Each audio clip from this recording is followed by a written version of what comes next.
Good evening friends. हम आए हैं आपके लिए कुछ क्वेश्चन इंपॉर्टेंट लेके जो कि पीजीटी के लिए इम्पोर्टेंट हैं। डीएसएसबी या फिर यूपी पीजीटी जो भी हो, आपके एग्जाम इतिहास से संबंधित ये टॉपिक है आपका हड़प्पा सभ्यता। मैंने बोला था कि हड़प्पा सभ्यता के कुछ मुख्य स्थल मैंने करा दिए हैं और उन्हीं से संबंधित कुछ क्वेश्चन है। आप लोग क्या करेंगे, आप लोग खुद से भी करके देखेंगे, अपने आप को जांच लेंगे, बाकी मैं करा ही रहा हूँ। ठीक है, देखो क्वेश्चन क्या दे रखा है कि निम्नलिखित में से किस सिंधु घाटी स्थल से समाधान हेतु काष्ठ पेटिका के साक्ष्य हमें प्राप्त हो रहे हैं। मतलब देखो क्या है, क्या समाधान हेतु काष्ठ पेटिका। सबसे पहले काष्ठ को समझ लेंगे और कहां से, सिंधु घाटी सभ्यता। ठीक है, हाँ, यह मेन क्वेश्चन क्या है, सिंधु घाटी स्थल से समाधान हेतु मतलब दफनाने हेतु काष्ठ पेटिका का साक्ष्य हमें कहां से प्राप्त होता है। देखो ऑप्शन में दे रखा है हड़प्पा, मोहनजोदड़ो, कालीबंगा और लोथल। देखो यहां से शुरू करते हैं, आप लोग भी आंसर दे सकते हैं। लोथल हमारे कहां पड़ता है, गुजरात वाले क्षेत्र में। लोथल से हमें क्या क्या चीजें प्राप्त होती हैं ये हम एक बार दिमाग में रिवीजन कर लो आप लोग। क्या भैया, गोदीवाड़ा यहाँ से मिलता है, पकी ईंटों के साक्ष्य यहाँ से मिल जाते हैं, हाथी दांत का पैमाना यहाँ से मिल जाता है, और यहाँ से क्या मिल जाता है, देखो यहाँ से चीजें पकी हुई ईंट के साक्ष्य भी प्राप्त होते हैं, हाथी दांत का पैमाना यहाँ से साक्ष्य पैमाना प्राप्त हो जाता है, और क्या, वेदिका,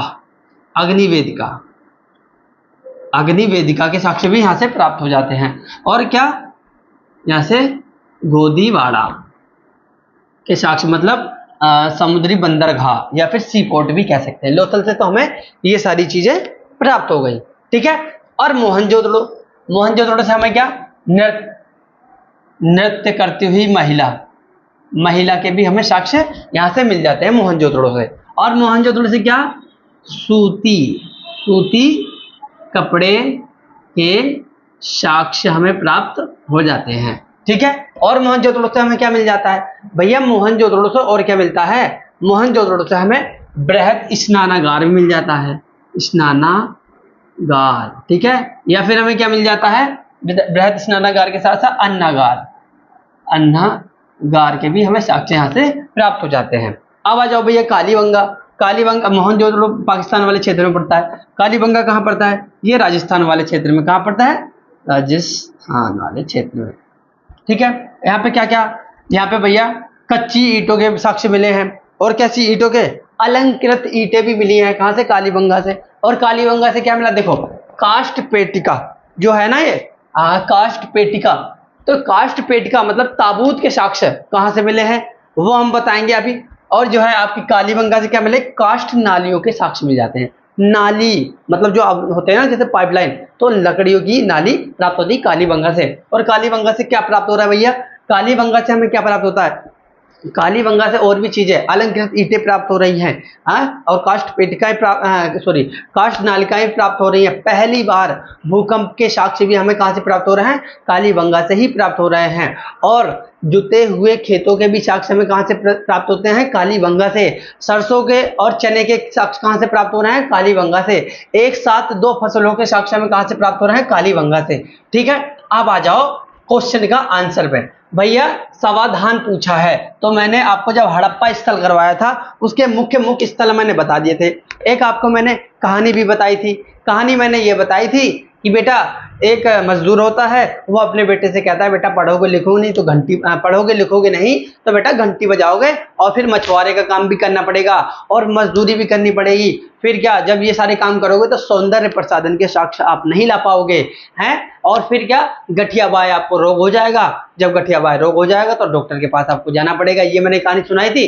कहानी का सारांश मेरा ये है कि भैया देखो, और फिर जब गठिया डॉक्टर के पास जाओगे इलाज नहीं हो पाएगा और मर जाओगे। फिर कहाँ चले जाओगे, R37 वाली गुफा, उस कब्र में चले जाओगे। तो R37 के साक्ष्य हमें कहाँ से मिलते हैं, R37 के साक्ष्य हड़प्पा से प्राप्त होते हैं, और यहीं से हमें ताबूत के साक्ष्य मिलते हैं, या फिर किसके, काष्ठ पेटिका के साक्ष्य कहां से मिलते हैं, हड़प्पा से। मैंने अभी स्टोरी एक बताई आपको, मैंने क्या बताया कि मजदूर, भैया यहां से मजदूर के मकानों के साक्ष्य मिलते हैं, 2 मंजिला मकानों के साक्ष्य मिलते हैं, और गधे के साक्ष्य मिलते हैं, और डॉक्टर के कुछ डॉक्टर जो होते हैं उनके इंस्ट्रूमेंट्स मिले, औजार मिले हैं। और क्या मिलता है भैया, और सौंदर्य प्रसाधन के साक्ष्य मिलते हैं, मतलब जो ब्यूटी वगैरह करते हैं ना, जैसे लिपस्टिक वगैरह, ये सारे। और क्या मिलता है भैया, और मैंने बताया मछुआरे के साक्ष्य मिलते हैं, ठीक है। और क्या मिलता है यहाँ से, हड़प्पा सभ्यता से और क्या चीज मिलती है, देखो R37 मिलते हैं। ये सारी चीजें आपको यहाँ से मिलती हैं। तो पहला आपका क्वेश्चन मेरे हिसाब से आपको समझ में आ गया होगा, है ना। लोथल से हमें क्या क्या मिला, ये मैंने आपको बता दिया। मोहनजोदड़ो से क्या क्या मिला, ये मैंने आपको बता दिया। कालीबंगा से मैंने बताया कि भैया आपको काष्ठ नालिकाएं मिलती हैं, एक साथ 2 खेती करने के साक्ष्य मिलते हैं। और क्या मिलता है कालीबंगा से, और हमें मिलता है कालीबंगा से भैया आपके सरसों के और चने के साक्ष्य प्राप्त होते हैं, ठीक है। और आपका ये क्वेश्चन का आंसर हो गया हड़प्पा, ठीक है। अब आ जाओ दूसरे वाले क्वेश्चन पे। दूसरा क्वेश्चन क्या है, निम्न में से कहां से हमें ईंटों की विशालतम संरचना प्राप्त होती है। भैया ईंटों की पकी ईंट, है ना। देखो कच्ची ईंट कहां से मिल रही थी, कालीबंगा से। क्यों, क्योंकि भैया कालीबंगा से अलंकृत ईंट प्राप्त हुई है। जब अलंकृत मतलब होती है सजावटदार, आपने देखा होगा कहीं पे पिलर बनता है इस तरीके से, है ना, पिलर ऐसे कहते हैं, या फिर कहीं पे पिलर इस तरीके से भी बन जाता है ना, डिजाइनदार का, आप समझ रहे होगे। इस तरीके से ताबू तरीके से बन जाता है ना, इस तरीके से बना देते हैं। तो वो लकड़ी को काट के बनाते हैं। तो अलंकृत ईंटों के साक्ष्य कहां से मिलते हैं, कालीबंगा से, क्योंकि कालीबंगा में हमें कच्ची ईंटों के साक्ष्य प्राप्त हो रहे हैं। और जल्दी से क्या होता है, ये कच्ची ईंट जल्दी से टूट जाती है, या इसे हम क्या कर ले हैं, जल्दी से हम क्या कर सकते हैं, डिजाइन बना सकते हैं, ऐसे याद कर सकते हो, ठीक है। पर ये कह रहा है पकी ईंटों की विशालतम संरचना। देखो भैया विशालतम संरचना की बात आ जाए तो तुम्हें क्या बताएंगे। और अगर पकी ईंटों के साक्ष्य प्राप्त होते हैं तो कहां से प्राप्त होते हैं, पकी ईंटों के साक्ष्य भैया कहां से प्राप्त हो रहे हैं। देखो तुम्हारे मोहनजोदड़ो से प्राप्त हो जाते हैं पकी ईंटों के साक्ष्य, लोथल से प्राप्त हो जाते पकी ईंटों के साक्ष्य, और कहां से प्राप्त हो जाते हैं कहीं, और तुम्हारे कहां से प्राप्त, हड़प्पा से भी हो जाते हैं बेटा जी, ठीक है। इन जगहों से आपको पकी ईंटों के साक्ष्य प्राप्त हो जाते हैं। पर ये कह रहा है पकी ईंटों के विशालतम संरचना कहां से प्राप्त हुई है। विशालतम संरचना की बात करेगा तो क्या हम बोलेंगे, विशालतम संरचना हमें कहां से प्राप्त हुई है, लोथल से प्राप्त हुई है। क्यों हुई है भैया, लोथल में आपको मैंने अभी बताया कि क्या मिला है बेटा जी, गोदीवाड़ा के साक्ष्य में क्या प्राप्त हो रहे हैं, लोथल से गोदीवाड़ा या बंदरगाह या फिर सी पोर्ट हमें लोथल से मिल रहा है। और पकी हुई ईंट यहाँ से देखो आगे ना, पकी ईंट यहाँ से मिल रही है। और हाथी दांत का पैमाना और क्या अग्नि वेदिकाएं प्राप्त हो रही है यहाँ से। कितनी अग्नि वेदिकाएं, तो 2 अग्नि वेदिकाएं। और 7 कहां से मिल रही है, 7 अग्नि वेदिकाएं कालीबंगा वाले क्षेत्र से मिल रही हैं, ठीक है। और लोथल से क्या प्राप्त होता है, इम्फोरा जार।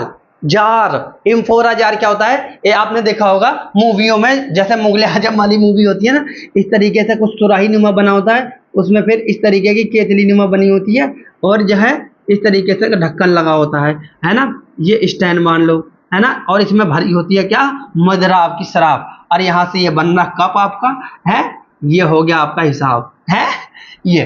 तो इस तरीके का इम्फोरा जार, है ना। तो इम्फोरा जार कहां से, ईरान वाले क्षेत्र या मिस्र वाले क्षेत्र में प्राप्त हो रहा है। और विदेशी मुद्राओं के साक्ष्य भी हमें लोथल से मिलता है, क्योंकि लोथल से ही क्या हो रहा है भैया, व्यापार हो रहा है, समुद्री बंदरगाह से व्यापार हो रहा है। अब देखो अन्नागार और बृहत स्नानागार। अन्नागार के साक्ष्य में कहां से मिलते हैं, अन्नागार के साक्ष्य बेटा हमें मिल रहे हैं कहां से, मोहनजोदड़ो से प्राप्त हो रहे हैं। और बृहद स्नानागार से हमें साक्ष्य प्राप्त होते हैं। अब देखो भैया बृहद स्नानागार के साक्ष्य तो ठीक है प्राप्त हो गए हमें मोहनजोदड़ो से, ठीक है, मोहनजोदड़ो से।